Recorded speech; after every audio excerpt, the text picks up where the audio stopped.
My boyfriend introduced me as just someone from work for 3 years. When I finally confronted him, he said, "My family already picked a bride. We're just waiting to see who fits." I didn't cry. I just walked away. That was 10 months ago. Yesterday, his wedding was cancelled. His mother hasn't left the house in weeks. When did you realize you never stood a chance against your partner's ex? In Korean families, how you're introduced reveals everything, because girlfriend means future wife, while friend means you're temporary. And after 3 years with Leo, I'd learned exactly which category I belonged to. My boyfriend Leo had the kind of backstory that made you understand why his parents' approval consumed him. His mother had scrubbed restaurant floors for 16-hour days, while his father delivered newspapers at dawn, saving every penny to escape poverty and Busan. They'd sacrificed their youth, building an empire so their children could have choices they never did. These two people had given him everything, so of course I understood why Leo couldn't disappoint them. When he introduced me as friend for the 47th time, I reminded myself that love meant being patient with someone else's fears, even when they hurt you. But patience has limits, and mine shattered the night Chloe walked through his parents' door. She'd flown in from Busan for his sister's wedding, and his mother's face transformed into something I'd never seen in 3 years of trying. "Everyone, you remember Chloe, the one who got away?" she announced, pulling her into the seat beside Leo, where I usually sat before learning my place. I ended up at the table's edge with his teenage cousins, watching as his mother kept touching Chloe's arm while asking about her life and parents. Every time I tried to join the conversation, someone would talk over me. I mentioned my promotion, and his aunt suddenly needed to discuss tomorrow's rain. "Leo always said, you were the perfect girlfriend," his mother told Chloe, using the word she'd never use for me. Leo laughed that nervous laugh I knew too well, and he looked over at me. That's when Chloe finally noticed me. She tilted her head, asking, "So, who's your friend?" Leo hesitated just long enough for everyone to notice. "Just someone from work." The words "someone from work" burned through the silent car ride home. Leo shifted uncomfortably and launched into defenses about his parents being from a different generation. When I didn't respond, he said, "You're making this bigger than it is." Everything I'd been holding back wore out. I'd been his friend at 47 family events while his boss called me his girlfriend. His coworkers saved me seats and American friends bet on our wedding date. But the second we crossed his parents' threshold, I vanished completely. I was real everywhere except where I desperately needed to matter. Just then, in the nick of time, his phone buzzed with Chloe's name. He read it, then actually asked, "My parents invited her to extend her stay. Would it be weird if she stayed with them?" We'd been together 3 years, and he was asking permission to house his ex. My promotion party arrived 2 weeks later, and I'd already decided exactly how this would go. Leo showed up late, finding me by the bar with my CEO, who immediately smiled at him with recognition. "This must be the boyfriend Maria's always talking about," she said warmly. I felt Leo relax beside me, his hand moving toward my back in that familiar way. But I stepped slightly forward and delivered the words I'd practiced in my mirror for days. "Actually, this is Leo, just some guy I know from around." His face went through the same confusion I'd felt 100 times. My coworker Jenna walked over looking puzzled, clearly about to ask about our living situation, but I was already turning away. I touched Oscar's arm the way Leo's mother had touched Chloe's, introducing him with a warmth Leo had never given me. When Leo tried to pull me aside, I pretended not to notice. I let him stand there, shrinking into himself while everyone wondered who he was to me. Finally, he understood what being erased felt like. We barely made it to my apartment before he confronted me. He loosened his tie with that same nervous energy from dinner, asking why I'd introduced him that way. But this wasn't confusion anymore. His voice had an edge I'd never heard, sharp and mean. "You humiliated me on purpose." I set my purse down slowly and watched 3 years of patience fall apart between us.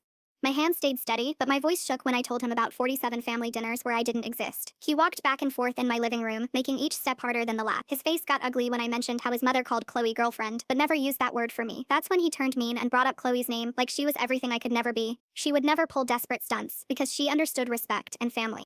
The way he said her name made me feel sick, because I suddenly knew she wasn't leaving. "She's staying, isn't she?" My voice sounded empty and strange. He stopped walking and let the silence stretch before admitting his parents had offered her a job at their restaurant. They wanted family they could trust. When I asked if I wasn't family after 3 years, he finally looked at me with the anger gone from his face. Something worse had replaced it. He told me his parents had been introducing him to Korean girls for months behind my back. This started before Chloe even showed up. My legs felt weak when I mentioned finding his engagement ring. Searches. He looked away and his voice got quieter. "My mother picked it out for whoever I eventually choose. The wedding's in 6 months, the venue's booked, the dates circled on their calendar. Everything's decided except the bride." I stood there staring at him, my mind trying to process what he'd just revealed. A wedding planned without a bride. 6 months, everything arranged except the most important part. My hands gripped the edge of my kitchen counter as I watched him fidget with his phone. The apartment we'd shared groceries in, cooked meals in, built memories in, suddenly felt foreign. He kept glancing at his screen like salvation might arrive through a text message. I walked to my bedroom and pulled out the small box I'd hidden in my dresser drawer, the one with ticket stubs from our first movie, photos from that weekend in Denver, the silly keychain he'd won for me at the state fair. 3 years of evidence that we were real, that we mattered. I brought it back to the living room and set it on the coffee table between us. He looked at the box like it might explode. His shoulders tensed and he took a step backward, bumping into my bookshelf. The psychology textbooks I'd been studying for my promotion wobbled, but didn't fall. I opened the box slowly, pulling out each item and placing them in a line across the table. The movie ticket from our first date. The photo of us at his cousin's graduation where he'd introduced me as his girlfriend to everyone except his parents. The birthday card where he'd written about our future together. His face changed with each item I laid out. The anger dissolved into something that looked almost like panic. He reached for the photo from Denver, but pulled his hand back before touching it. I found the receipt from the engagement ring website. He'd accidentally left up on our shared laptop 6 months ago. Not the one his mother picked out, the one he'd been looking at when he thought I was asleep. A simple band with a small stone, nothing like the elaborate designs his mother favored. He grabbed the receipt and crumpled it in his fist. His breathing got shallow and quick, the way it did when his anxiety kicked in. I recognized all his tells after 3 years. The way his left eye twitched slightly, how he pressed his thumb into his palm when stressed. I pulled out my phone and showed him the text his sister had sent me last month. The one where she called me her future sister-in-law and asked if I wanted to go dress shopping for the wedding. His wedding apparently, just not to me. He sank onto my couch, still clutching the crumpled receipt. His perfectly pressed shirt from the promotion party looked wrinkled now, like he'd aged years in the past hour. I sat in the chair across from him, maintaining the distance he created between us. The silence stretched until he finally started talking. He told me about Sunday dinners where his mother would slide photos of Korean girls across the table, how his father would mention successful daughters of family friends, the way they'd compare every woman to Chloe, their gold standard of what a daughter-in-law should be. I listened without interrupting, even when he described how they'd already picked out the flowers for his wedding. White roses and baby's breath, his mother's favorite. How they'd put down deposits I didn't know about. Made promises to family in Korea about a traditional ceremony. He talked about the pressure that built every week, every phone call, every visit home. How his mother would cry about wanting grandchildren who looked like her. How his father would remind him of everything they'd sacrificed, everything they'd built for him to throw away on someone who didn't understand their culture.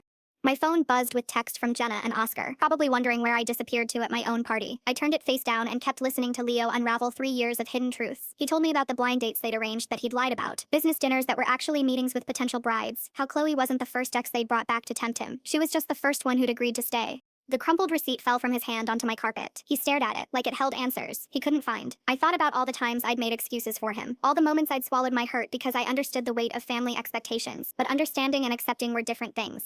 I stood up and walked to my window, looking out at the city lights. Somewhere out there, my coworkers were still celebrating my promotion. 3 years of being downgraded from girlfriend to ghost. And Leo asks if his ex can crash with his parents. That's like asking someone you just stabbed if they mind holding the knife for you, a promotion I'd earned while being invisible to the people who mattered most to him. He stood up too, moving toward me but stopping halfway across the room. The space between us felt like an ocean. He started to speak but his phone rang, his mother's ringtone filling the apartment. He looked at the screen, then at me, torn between two worlds he'd never learned to bridge. I turned back to the window while he let it go to voicemail. We both knew she'd call again. She always did. In the reflection, I watched him pick up the photo from Denver, the one where we looked happy and free and unburdened by other people's dreams. His phone rang again. This time, he answered, his voice shifting into Korean as he stepped into my bathroom for privacy. I heard his muffled responses through the door, the same apologetic tone he always used with them. While he talked, I gathered the items from the coffee table and put them back in the box. Each piece felt heavier than before, weighted with meanings that had shifted in the space of one conversation. I left the box on the table and walked to my bedroom. In my closet, I found the dress his mother had given me last Christmas. The one she'd bought 3 sizes too large because she assumed American women were all big. I'd never worn it, but I'd kept it like evidence of trying. I laid it on my bed and stared at the ugly floral pattern she'd chosen. Leo emerged from the bathroom looking defeated. His mother had summoned him home. Chloe was cooking dinner, and the family wanted him there. He stood in my bedroom doorway like he was waiting for permission to leave or stay. I picked up the dress and handed it to him. He took it with confusion until I explained it was his mother's gift, the one that never fit. His face crumpled as he understood the metaphor I wasn't spelling out. He folded the dress carefully, mechanically, like he was buying time. His phone buzzed with another text. Without looking, we both knew who it was from. The pull of his other life, the one where I didn't exist, grew stronger with each message. I walked past him to the living room and opened my apartment door. The hallway stretched empty and quiet, offering an exit he seemed unable to take. He followed me, still carrying the dress, still looking for words that might fix 3 years of choices. Instead of speaking, he set the dress on my entrance table and pulled out his wallet. From behind his credit cards, he extracted a small photo I'd never seen before. It was us at his company picnic last summer, laughing at something I couldn't remember. Someone had caught us in a moment of pure joy.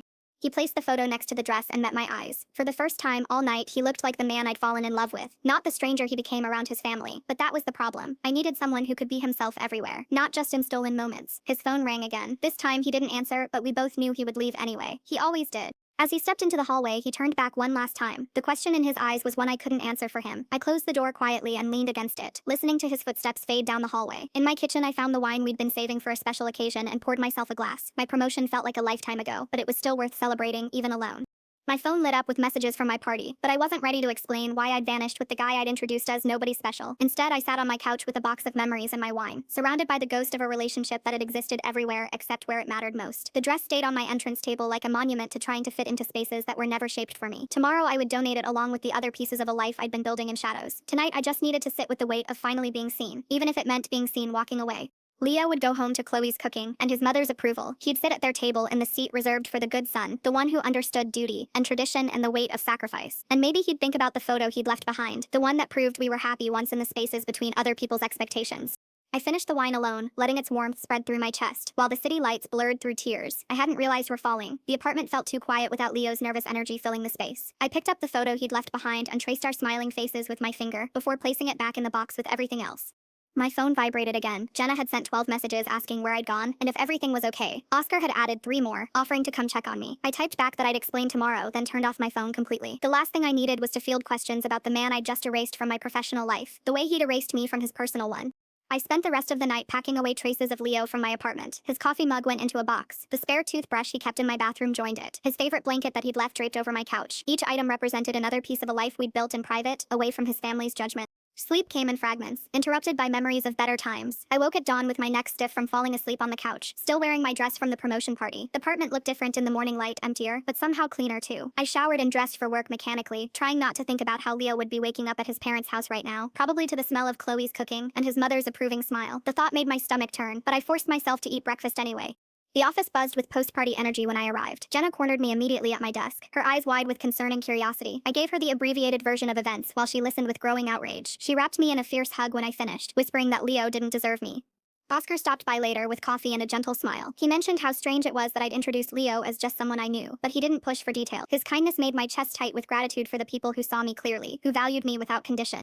Work became my refuge. Over the following days, I threw myself into my new responsibilities, staying late to avoid going home to an apartment that still smelled like Leo's cologne. My team responded well to my leadership, and my boss praised my dedication during our morning meetings.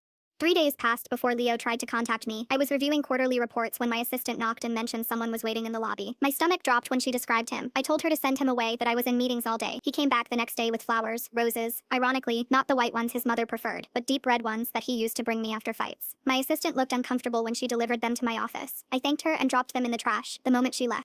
The text started that evening, dozens of them, ranging from apologetic to angry to desperate. He wrote about how unfair I'd been at the party, how I'd humiliated him in front of important people. Then he'd switched to saying he missed me, that we could work things out if I just talked to him. I deleted each message without responding, but they kept coming. He sent photos of us from happier times, trying to remind me of what we'd had. Each image felt like manipulation, now tainted by the knowledge of how easily he'd hidden me from the people who mattered most to him. A week after our confrontation, his mother called my office. My assistant transferred the call before I could stop her, and suddenly I was hearing that familiar voice asking to meet for tea. She wanted to discuss the misunderstanding between Leo and me. The audacity of it made my hands shake. I kept my voice professional as I declined, citing my busy schedule with a new promotion. She persisted, mentioning how Leo had been upset lately and how important it was to maintain harmony. The same woman who'd never acknowledged me as Leo's girlfriend now wanted to orchestrate our reconciliation. The manipulation escalated when Chloe started appearing at places I frequented. First at my gym, stretching on a mat near my usual spot. Then at the coffee shop where I grabbed my morning latte. Each time, she'd offer a small smile and try to start conversations about Leo, about how worried his family was about him. I changed my routines, finding new places to work out and get coffee. But the message was clear. They were watching, waiting for me to break and come back to Leo. The invasion of my space felt deliberate, calculated to remind me that they knew my patterns, my life outside of their family dinners. Jenna noticed my stress and suggested drinks after work. We went to a quiet bar downtown where I finally told her everything, about the 47 dinners where I didn't exist, about the wedding planned without a bride, about Chloe's convenient reappearance and the job at the family restaurant. She listened with growing anger, occasionally interjecting with colorful descriptions of what she thought of Leo and his family. When I finished, she gripped my hand across the table and told me I was the strongest person she knew for walking away. The next morning, Leo was waiting by my car in the office parking garage. My heart raced as I approached, keys clutched between my fingers. He looked terrible with dark circles under his eyes and wrinkled clothes. I wonder what goes through someone's mind when they keep every single gift and item from a relationship that hurt them. Like she saved that dress 3 sizes too big, but now she's packing everything away in boxes. He stepped forward as I got closer, hands raised like he was approaching a wild animal. I walked past him to my car door, but he moved to block my path. His words tumbled out in a rush about mistakes and family pressure, and how he'd tell his parents the truth if I'd just come back. The desperation in his voice might have moved me once, but now it just felt like another performance. I told him to move, keeping my voice steady despite my shaking hands. He reached for my arm and I stepped back quickly, warning him not to touch me. Something in my expression must have gotten through because he dropped his hand and stepped aside. I drove to work with my hands trembling on the wheel, checking my rearview mirror repeatedly to make sure he wasn't following. At the office, I informed security about the incident and asked them to prevent him from entering the building. The security guard, an older man named Sal, who'd always been kind to me, promised to keep an eye out. That afternoon, my boss called me into her office. She'd heard about the security request and wanted to make sure I was okay. I gave her a vague explanation about a difficult breakup, and she nodded understandingly. She mentioned the company had resources, if I needed them, including counseling services. The pressure intensified over the following weeks. Leo's sister started texting, playing the sympathetic mediator. She wrote long messages about how Leo was struggling, how their parents were concerned, how everyone just wanted what was best for both of us. I recognized the manipulation tactics, the way she positioned herself as the reasonable one, while subtly suggesting I was being dramatic.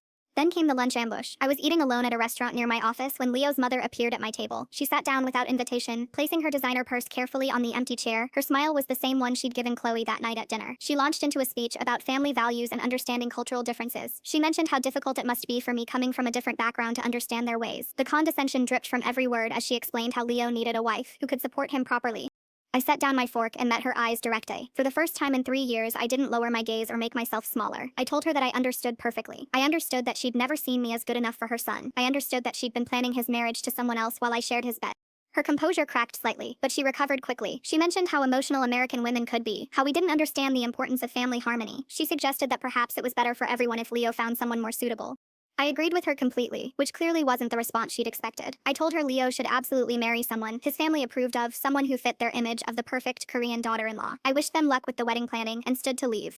She grabbed my wrist as I passed, her manicured nails digging in slightly. Her voice dropped to a whisper as she warned me not to cause trouble for their family. The threat was subtle but clear. I pulled my arm free and walked out without looking back.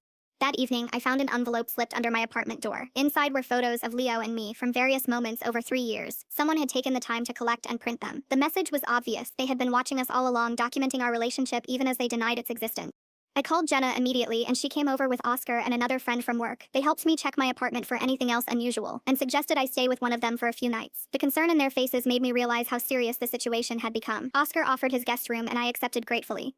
As I packed a bag, I found myself thinking about Leo's family's restaurant. Their business built on 16-hour days and sacrifice. They'd created their own kingdom where they made the rules, where they decided who belonged and who didn't. At Oscar's apartment, I finally felt safe enough to process everything. He made tea while I curled up on his couch, exhausted from weeks of constant vigilance. He didn't push me to talk, just sat quietly nearby, working on his laptop while I stared at the wall. The next day at work, Sal pulled me aside to mention that someone had been asking about my schedule at the security desk. A young Korean woman who claimed to be my friend. He'd turned her away, but wanted me to know. I thanked him, and made a mental note to vary my arrival and departure time. My boss noticed my distraction during a team meeting and asked to speak with me privately afterward. I found myself telling her more than I'd intended about the situation. She listened with growing concern, especially when I mentioned the photos under my door and the woman asking about my schedule. She immediately offered to let me work from home for a while or to transfer to another office if that would help. The support overwhelmed me and I had to blink back tears as I thanked her. She reminded me that the company valued me and would do whatever necessary to ensure I felt safe. I decided to work from home for a week, hoping things would calm down. Oscar insisted I stay with him longer, and his kindness made me wonder why I'd spent 3 years accepting crumbs of affection from someone who couldn't even call me his girlfriend in public.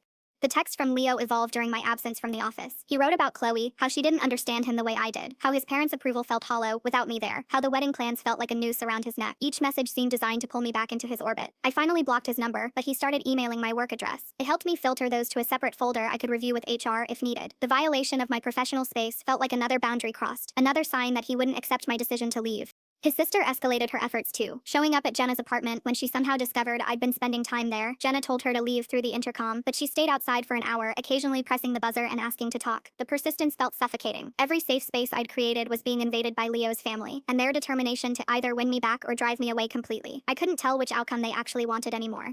I returned to the office after a week, feeling stronger with the support of my colleagues. Sal gave me a reassuring nod when I walked in and my team welcomed me back warmly. The normalcy of work helped ground me, reminding me that I had a life and identity beyond being Leo's hidden girlfriend. That afternoon, I was presenting to senior management when my assistant interrupted with an urgent message. Leo was in the hospital. His sister had called, claiming he'd collapsed from stress and they wanted me to come immediately. I finished my presentation with my mind racing. The timing felt manipulative, designed to derail my important meeting. But what if something was really wrong?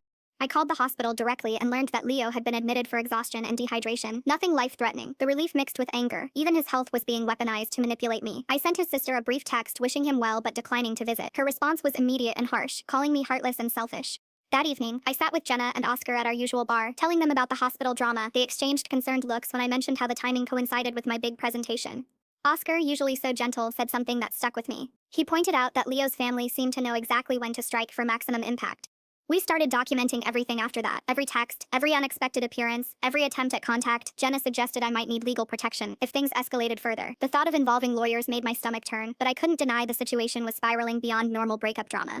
The next twist came through my apartment building's management. They called to inform me that someone had tried to add themselves to my lease, claiming to be my fiancé, who'd lost his key. The building manager had refused without my authorization, but wanted to make sure I knew about the attempt. My hands shook as I thanked them and asked them to flag my account for extra security. The boldness of trying to gain access to my apartment through official channels showed a new level of determination. I changed my locks that day and installed a security camera outside my door.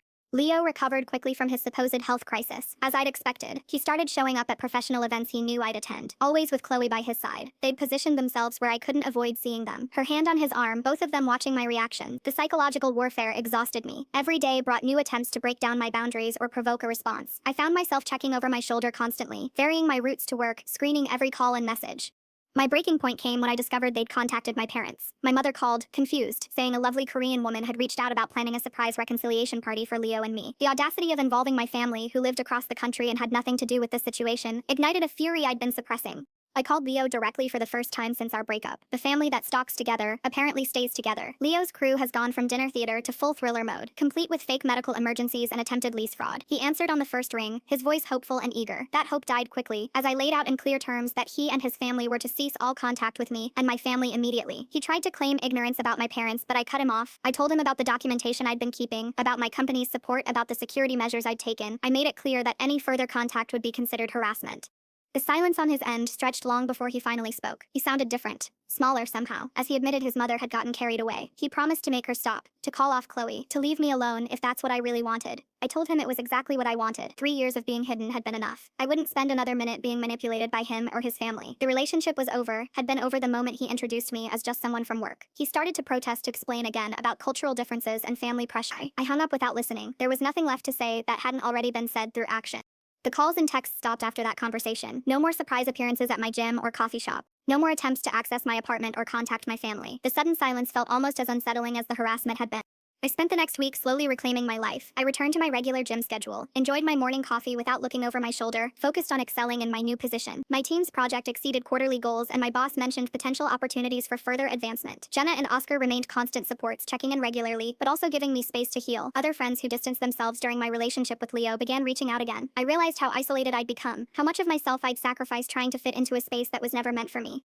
One evening, while organizing my closet, I found the dress from Leo's mother tucked in the back. The ugly floral pattern made me laugh. Now instead of cry, I donated it along with everything else that reminded me of trying to be someone I wasn't. My apartment felt like mine again. I redecorated, adding colors and pieces that Leo had always said were too bold. I cooked foods his family would have wrinkled their noses at. I played music they would have called noise. Every choice felt like reclaiming a piece of myself. Work continued to provide stability and growth. My promotion had come at exactly the right time, giving me something positive to focus on beyond the chaos of my personal life. My team's success reflected well on my leadership, and I found confidence I hadn't known I possessed. 3 months after the breakup, I ran into Leo's sister at a professional conference. She looked uncomfortable when she spotted me, clearly debating whether to approach. I made the decision for her by nodding politely and continuing to my session. She found me during the lunch break. Approaching cautiously, her words surprised me. She apologized for her family's behavior, admitted they'd gone too far. She mentioned that Leo was dating someone new, a Korean woman his parents had chosen. The wedding was still planned for the original date. I wished her well, and meant it. Leo had found his path, the one that aligned with his family's expectations. I'd found mine too, one where I existed fully in every space I occupied. The intersection of those paths had been painful, but the divergence was necessary. That night, I celebrated my team's successful presentation with colleagues who saw and valued me completely. Oscar raised a toast to new beginnings, and Jenna added one to knowing your worth. Surrounded by genuine support, I felt the last weights of that hidden relationship finally lift. The girl who'd accepted being introduced as friend 47 times was gone. In her place stood someone who understood that love shouldn't require you to disappear. That understanding had come at a cost, but it was a price worth paying for the freedom to be fully seen. I thought about Leo sometimes, wondered if he was happy in his carefully orchestrated life, but mostly I focused on building my own happiness, one authentic choice at a time. The promotion I'd earned while invisible had become the foundation for a career where I was anything but. My phone stayed quiet now, free from manipulative texts and guilt-inducing calls. My apartment was secure, my routines uninterrupted, my life fully my own. The drama of those post-breakup months felt like a distant storm that had passed, leaving clearer skies in its wake. 6 months passed in relative peace, but I should have known Leo's family wouldn't give up that easily. The first sign came through an unexpected source. My landlord called to inform me that someone had been asking questions about my lease renewal. A Korean couple claiming to be interested in the apartment had been very persistent about viewing it, even offering above-market rent if they could move in immediately. I recognized the tactic instantly. They were trying to force me out of my home through financial pressure. I signed a 2-year lease extension that afternoon, grateful my landlord valued stable tenants over quick profit. The next move came through my workplace. Our company started receiving anonymous complaints about my department's performance, specifically targeting projects I'd led. My boss showed me the emails during a private meeting, her expression concerned but supportive. The complaints were vague but persistent, arriving weekly from different email addresses. We implemented stricter documentation procedures, and I made sure every decision had a paper trail. My team rallied around me, working harder to exceed every metric. The complaints continued, but lost their power against our consistent results. Then Leo's mother escalated to my professional network. She joined the same industry association I belonged to, showing up at networking events with Chloe and Toe. They'd position themselves near me during cocktail hours, speaking just loudly enough for me to hear about Leo's upcoming wedding and how successful his new relationship was. I started bringing Jenna as my +1 to these events. She had a gift for steering conversations and creating buffers. When Leo's mother tried to approach me at one gathering, Jenna smoothly intercepted her, engaging in small talk about the appetizers until I could slip away. The wedding invitations started arriving at my office, not addressed to me but to my colleagues, my boss, even our receptionist. Beautiful cards announcing Leo's marriage to a woman named Hawan, with his parents listed as hosts. The message was clear. They wanted everyone in my professional circle to know he'd moved on. My team found it strange, questioning why they'd received invitations to a stranger's wedding. I explained briefly about my past relationship, and they understood immediately. Saker colleagues offered to decline the invitations in solidarity, but I told them to do whatever felt comfortable. Oscar discovered their next tactic when he overheard two women speaking Korean at his gym. They were discussing me by name, mentioning my routines, and wondering if I was dating anyone new. He recognized Chloe from my descriptions and started documenting their conversations. The surveillance felt suffocating. They knew my gym schedule, my favorite restaurants, my weekend farmers market routine. I varied my patterns, but the knowledge that they were tracking my movements made every public space feel unsafe. My breaking point came when they targeted my professional reputation directly. I was nominated for an industry award recognition for the project I'd led after my promotion. 2 days later, an anonymous letter arrived at the awards committee, claiming I'd stolen credit from team members and misrepresented our results. The committee investigated, interviewing my entire team. Every person defended me vigorously, providing documentation of my leadership and contribution. The nomination stood, but the stress of defending my integrity exhausted me. Jenna suggested we go on the offensive. She'd been documenting everything for months: the complaints, the surveillance, the invitation campaign. We compiled a comprehensive file showing a pattern of harassment designed to damage my professional standing. I met with HR and our legal department, laying out the situation completely. They took it seriously, especially when I showed them the anonymous complaints that had started after I'd blocked Leo's contact. The company issued a cease and desist letter to Leo and his family, warning them against further interference with my employment. The letter must have made an impact because the workplace harassment stopped immediately. No more complaints, no more letters to committees, no more wedding invitations to my colleagues, but I knew they wouldn't give up entirely. Sure enough, they shifted tactics again. This time they went after my personal life. I started receiving flowers at my apartment, with cards signed a secret admirer. The bouquets were elaborate, expensive, and arrived weekly. My neighbors began asking if I was dating someone new. I donated each arrangement to a nearby nursing home, but the deliveries continued.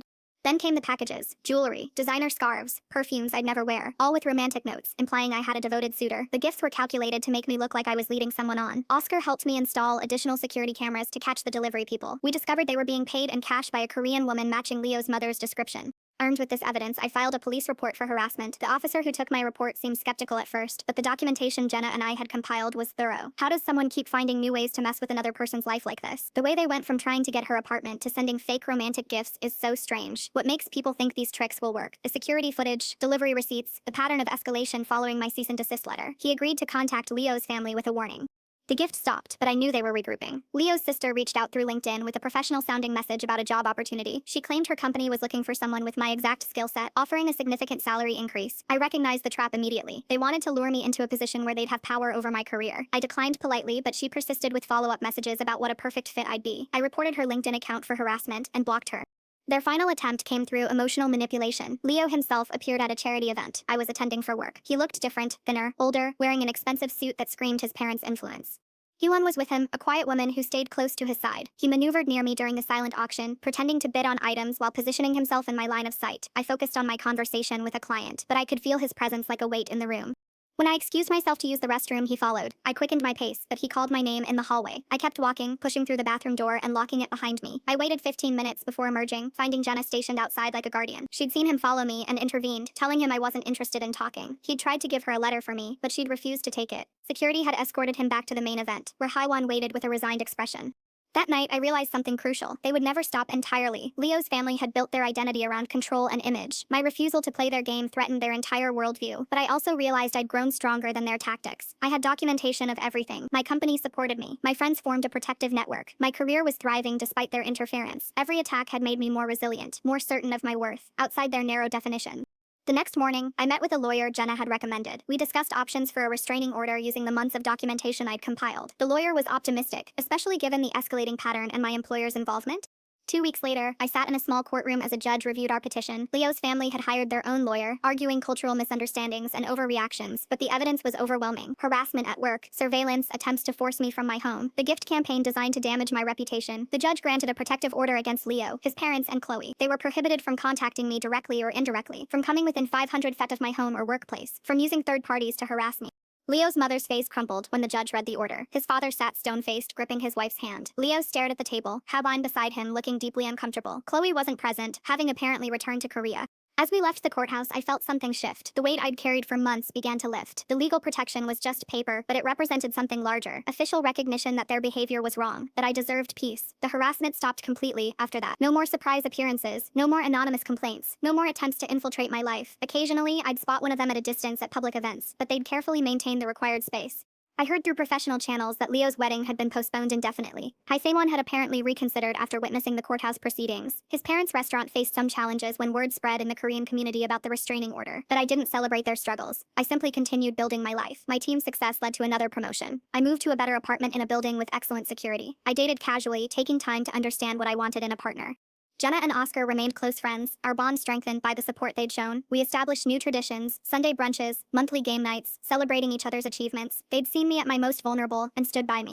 One evening, while organizing paperwork, I found the photo Leo had left behind that night we broke up. We looked so young, so unaware of what was coming. I studied it for a moment, then dropped it in the shredder. The past had no more power over me. My life became fully my own. Morning coffee tasted better without checking for familiar faces. Evening runs felt free without scanning for surveillance. Work thrived without anonymous complaints, undermining my efforts. Every day brought small victories of normally. I built new routines that belonged only to me. Weekend pottery classes where I learned to shake clay with patient hands. Book club meetings where we discussed literature over wine. Volunteer work at the animal shelter, finding peace in simple acts of care. The girl who'd accepted invisibility was gone completely. In her place stood someone who understood her worth, who refused to shrink for anyone's comfort. The journey had been painful, but it led to a life lived fully in the light. My story became one of quiet triumph, not the dramatic victory of movies, but the real success of someone who refused to let others define her worth. Every day I chose to be visible was a victory. Every boundary I maintained was strength. Every moment of peace I'd earned was precious. All right, time to close the book on this wild one. Appreciate you letting me toss in my 2 cents along the way. Catch you next time. Subscribe for more content like this.